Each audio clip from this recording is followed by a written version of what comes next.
અહીંયાથી અમારી યાત્રાની શરૂઆત થાય છે અને દરેક યાત્રાનો કંઈક ધ્યેય હોય છે, કંઈક મેળવવાનું અને પોતાને ગોતવાનું.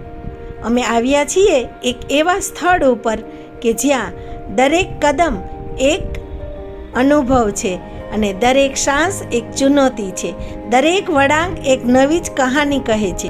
લીલાછમ જંગલોમાંથી પસાર થતા આ હવામાં એક ઠંડક છે અને દરેક કદમે આ રહસ્યમય પહાડો અમને એના તરફ ખેંચે છે. રંગબેરંગી ફૂલોથી ભરેલા આ બગીચા, ઠંડી હવા અને આ પહાડોની ઊંચાઈ એની અલગ જ અનુભૂતિ કરાવે છે. અહીં દરેક કદમ મોટું છે અને શ્વાસ ભારી છે. આ દરેક વૃક્ષ સાક્ષી છે એ વાતનું જ આપણે સાથે લઈ જઈએ છીએ અને દરેક શ્વાસ યાદ બની અને આપણા દિલમાં વસી જાય છે. આ પહાડોનું રૌદ્ર સ્વરૂપ ક્યારેક આપને ડરાવે છે અને ક્યારેક હસાવે છે.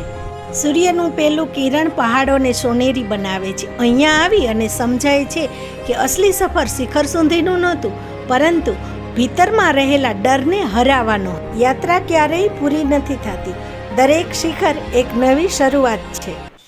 ભુવન ભાસ્કર ભગવાન સૂર્યનારાયણના પ્રથમ કિરણો આ હિમાલયના પહાડો ઉપર પડી રહ્યા છે અને એની સાથે જ અમારી નારાયણ આશ્રમ શિબિરનો પ્રથમ દિવસની શરૂઆત થઈ છે.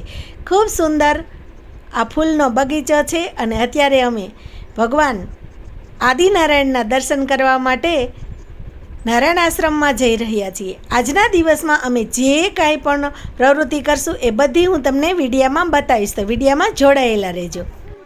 નારાયણ આશ્રમ એક દિવ્ય સ્થળ, એક તપોભૂમિ, સ્વર્ગની અનુભૂતિ કરાવતું આ સ્થળ હિમાલયની ગિરિમાળાઓમાં. ખૂબ સરસ ઉર્જાઓની વચ્ચે વસેલું છે આ સ્થળ અને એના હું તમને અત્યારે દર્શન કરાવું છું. ખૂબ સરસ. આ છે અત્યારે વહેલી સવારનું વાતાવરણ, એ હું તમને પૂર્ણ બતાવું છું. જય ભગવાન.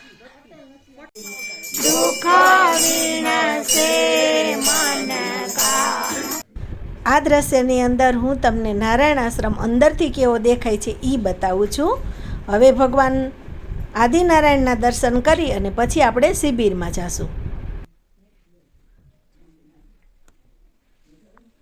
નારાયણ સ્વામી સૂર્યનારાયણનું ધ્યાન કરતા અને જે શંખ અને શાલિગ્રામની પૂજા કરતા એના હું તમને આ દર્શન કરાવું છું. સામે જે પહાડ છે ને એની ઉપર સફેદ કુટિયા છે, એમાં શિબિર છે. તો ચાલો હવે આપણે ત્યાં જઈએ. સ્વામિનારાયણની તપોભૂમિ. સ્વામિનારાયણે આ ક્ષેત્રનો વિકાસ કર્યો. વાદળો જ્યાં વાતો કરે છે એવો આ સુંદર આશ્રમ. વંદે ભક્તજનાશ્રયં ચ વરદં વંદે શિવં શંકરં વંદે શિવં શંકરં.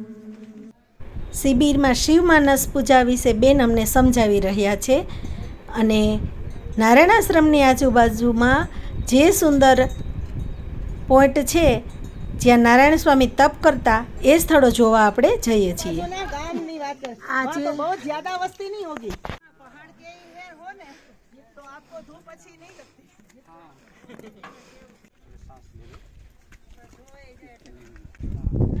નારાયણ આશ્રમની ઉપર એક ટેકરી છે.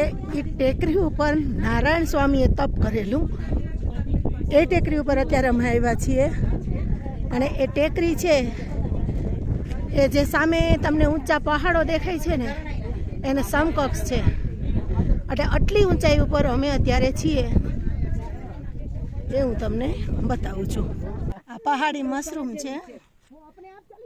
આપણે આને બિલાડીનો ટોપ કહીએ. એટલે આ જંગલની અંદર સુગંધ આવે છે. બહુ સુગંધ આવે, સરસ આવે છે. આની અગરબત્તી બને છે. આ પહાડી પહાડી ઘાસ વનસ્પતિ છે, સુગંધી વનસ્પતિ. બરોબર.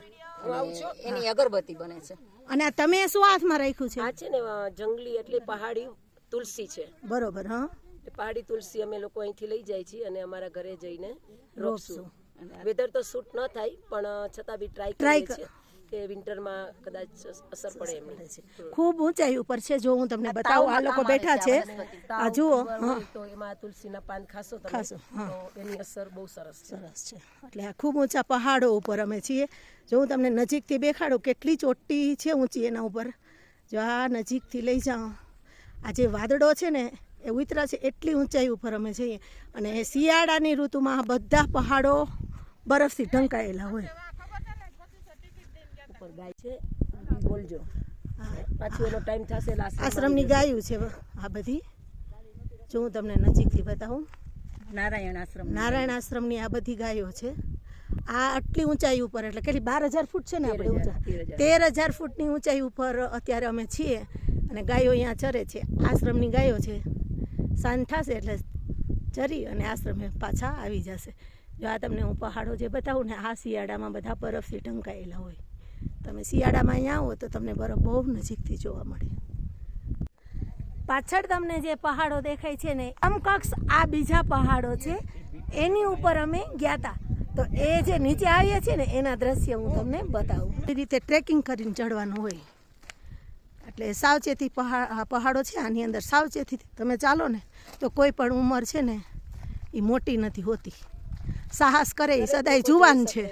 શકે છે પણ મન મજબૂત હોવું જોઈએ.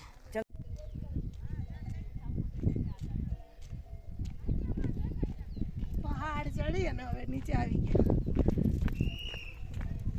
ચલો. હે નારાયણ, બસ મજામાં. પ્રતાપસિંહ રાણા છે, હા, નારાયણ આશ્રમના મેનેજર હા, અને નારાયણ સ્વામીના ભક્ત છે. ભક્ત છે. અને એ અમને બધાને ઉપર ટોચ ઉપર લઈ ગયા હતા. અને આ બધા હવે સાધકો છે એ બધા આવે છે. ખૂબ સરસ. હલો, હવે હાય હાય. હા, એ બાય. આ ભાઈ લે, ભાઈ લે. देखो ये जंगली वनस्पति है, હા, मैं घर पे प्रयोग करूंगी. હા. ધીમે ધીમે બોલીને તમને સમજાવું છું, કેમ કે અહીંયા બધા સાધકો છે એ ધ્યાનમાં બેઠા છે. એટલે આપણે શૂટિંગ પણ કરવું અને એ લોકોના ધ્યાનમાં ડિસ્ટર્બ ન કરીએ એ રીતે. આ ભૂમિ એવી છે ને કંઈ આંખો વીંચીને તમે થોડી વાર બેસો એટલે તમને ભગવાનની અનુભૂતિ થાય જ.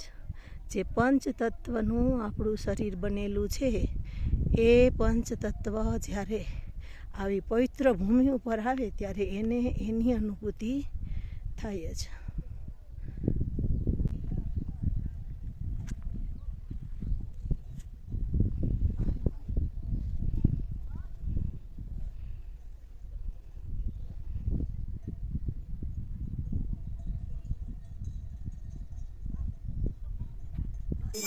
દુઃખ વિનશે મન કા, દુઃખ વિનશે મન કા.